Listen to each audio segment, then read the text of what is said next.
नमस्कार, capital TV में आपका स्वागत है। मैं हूं आपके साथ सबा शाहिद शेख। मैं आपको बताऊंगी उन 4 नेता, अपराधी, आतंकी और जिहादी के बारे में जो आज चक्रव्यूह में फंसा है। उनके कारनामों को एक्सपोज करूंगी, पूरी डिटेल में इनका कच्चा चिट्ठा खोलूंगी। आज के वो 4 नाम जो चक्रव्यूह में फंसे हैं वो है कट्टरवादी सोच वाले मुसलमान, दूसरे हैं विधायक ए राजा, तीसरे हैं भगवंत मान, चौथे हैं राहुल गांधी और अखिलेश यादव।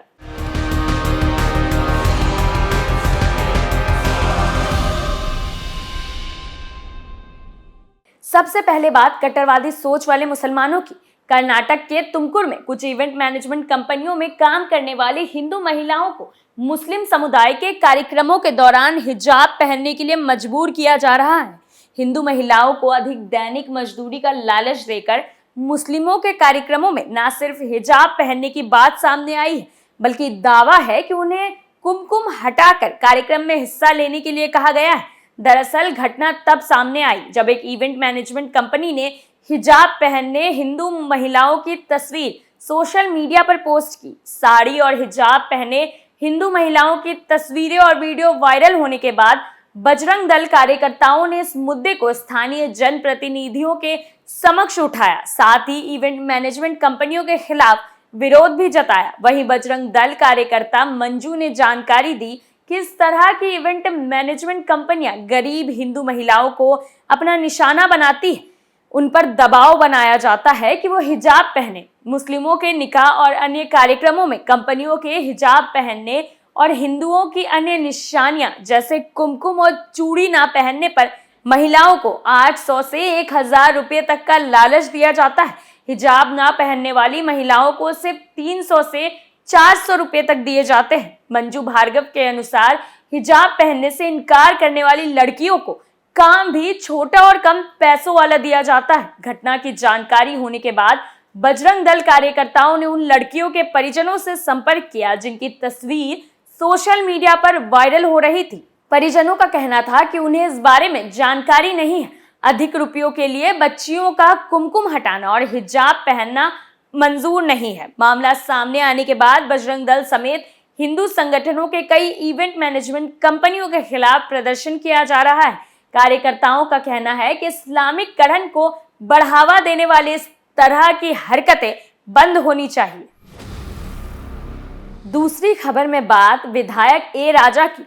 धर्म परिवर्तन कर ईसाई बनने वाला वामपंथी विधायक ए राजा की सदस्यता केरल हाईकोर्ट ने समाप्त कर दी है। वो सीपीआई के टिकट पर अनुसूचित जाति एससी के लिए आरक्षित सीट से चुने गए थे। हाईकोर्ट ने उनकी विधायकी निरस्त करते हुए कहा कि ईसाई बनने के बाद कोई भी व्यक्ति हिंदू होने का दावा नहीं कर सकता है।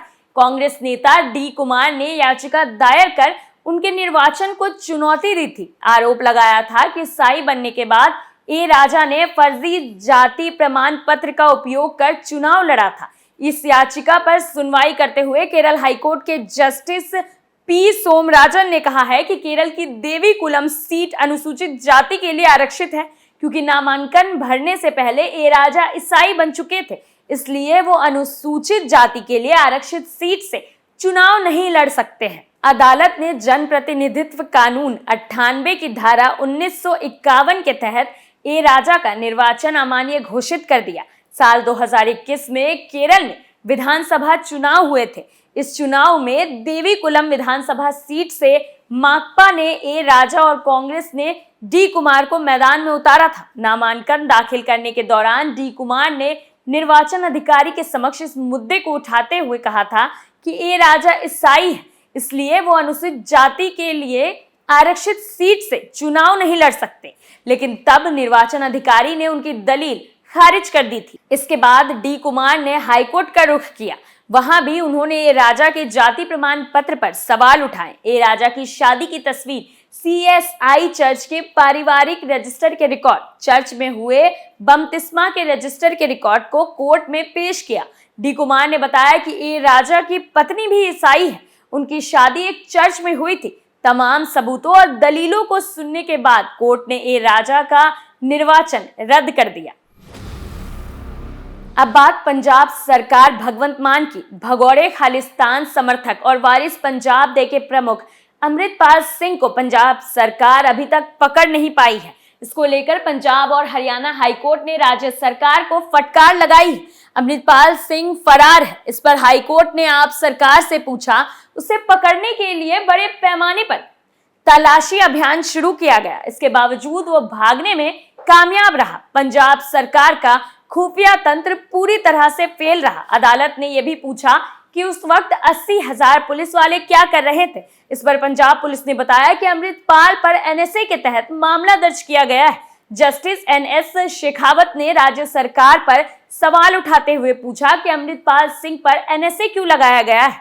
पूरे ऑपरेशन की योजना बनाई गई थी, फिर भी अमृतपाल बचकर कैसे भाग गया। उसके अलावा सभी लोग गिरफ्तार कर लिए गए। कोर्ट ने कहा कि हमें पुलिस की कहानी पर भरोसा नहीं है। इसके जवाब में पंजाब के एडवोकेट जनरल विनोद घाई ने कहा, पुलिस के पास भले ही हथियार थे, लेकिन उन्हें बल प्रयोग करने से रोक दिया गया। कुछ मामले इतने संवेदनशील होते हैं कि हम कोर्ट में उसकी व्याख्या नहीं कर सकते। हम अमृतपाल को अरेस्ट करने की पूरी कोशिश कर रहे हैं। सुनवाई के दौरान जस्टिस एनएस शेखावत ने आगे कहा कि अगर वो इतनी सुरक्षा के बीच भाग निकला तो ये खुफिया नाकामी है। वो पूरे हथियार के साथ काफिले में जा रहा था। पंजाब के सीएम भगवंत मान ने वीडियो जारी कर इस सिलसिले में कहा कि पंजाब की सुरक्षा के साथ खिलवाड़ नहीं होने दिया जाएगा।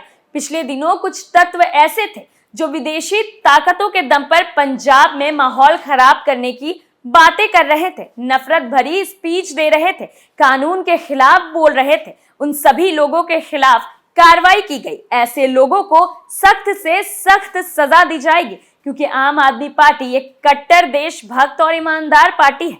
पंजाब का अमन चैन और देश की तरक्की हमारी प्राथमिकता है। कोई भी ऐसी ताकत जो देश के खिलाफ पंजाब में पनप रही होगी, उसको हम नहीं छोड़ेंगे।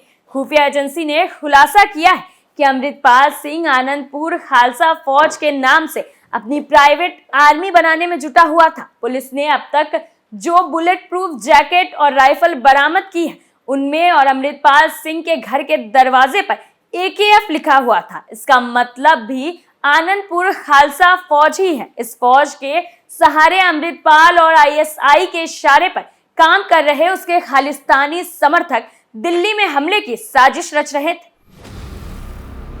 चौथी खबर में बात राहुल गांधी और अखिलेश यादव की। उत्तर प्रदेश के डिप्टी सीएम केशव प्रसाद मौर्य ने समाजवादी पार्टी के लोकसभा चुनाव में कांग्रेस से दूरी बनाने को लेकर तंज कसा है। अखिलेश यादव गैर कांग्रेसी नए मोर्चे के साथ चुनाव लड़ने की तैयारी में जुटे हैं, जिसे लेकर अब उप मुख्यमंत्री ने सपा अध्यक्ष पर निशाना साधा है। उन्होंने कहा कि अखिलेश यादव ने राहुल गांधी के साथ मिलकर खूब काम किया है, लेकिन अब दोनों ही पार्टियां एक दूसरे पर हमला कर रही है। दरअसल साल 2017 के यूपी विधानसभा चुनाव के दौरान कांग्रेस और समाजवादी पार्टी के बीच गठबंधन हुआ था। उस वक्त दोनों पार्टियों ने यूपी के 2 लड़के कहकर जमकर प्रचार किया था। हालांकि इस चुनाव में गठबंधन को करारी हार का सामना करना पड़ा था, जिसके बाद सपा कांग्रेस के बीच गठबंधन टूट गया। अब केशव प्रसाद मौर्य ने उसी गठजोड़ की याद दिलाते हुए अखिलेश यादव को आड़े हाथों लिया और कहा कि सपा बहादुर श्री अखिलेश यादव जी और श्री राहुल गांधी जी ने एक दूसरे के साथ खूब काम किया है। बदले राजनीतिक दौर में अब दोनों एक दूसरे का काम तमाम कर रहे हैं और गठबंधन के लिए दर दर भटक रहे हैं। वहीं समाजवादी पार्टी की पिछले दिनों कोलकाता में राष्ट्रीय कार्यकारिणी की बैठक हुई। इस बैठक से पहले सपा अध्यक्ष अखिलेश यादव ने पश्चिम बंगाल की मुख्यमंत्री ममता बनर्जी से भी मुलाकात की थी। माना जा रहा है कि इस दौरान दोनों के बीच गठबंधन को लेकर बात हुई। वहीं सपा अधिवेशन के बाद अखिलेश यादव ने कहा कि 2024 के लिए कांग्रेस को अपनी भूमिका तय करनी चाहिए और बीजेपी को रोकने के लिए क्षेत्रीय दलों की भूमिका को अहम बताया। अखिलेश इन दिनों बिना कांग्रेस के नया मोर्चा बनाने में जुटे हुए हैं। इसके लिए वो बीजेपी विरोधी अलग अलग राज्यों के मुख्यमंत्रियों से भी मुलाकात कर रहे हैं। फिलहाल के लिए चक्रव्यूह में मेरे साथ इतना ही। ऐसे लोगों के लिए आप क्या राय रखते हैं, हमें कमेंट्स करके जरूर बताएं। तो फिर इजाजत दीजिए, कल फिर कौन किसके चंगुल में फंसेगा नए मुद्दों के साथ फिर पेश होंगे और दिखाएंगे कई और सनसनीखेज खुलासे। तब तक के लिए देखते रहिए कैपिटल टीवी। नमस्कार।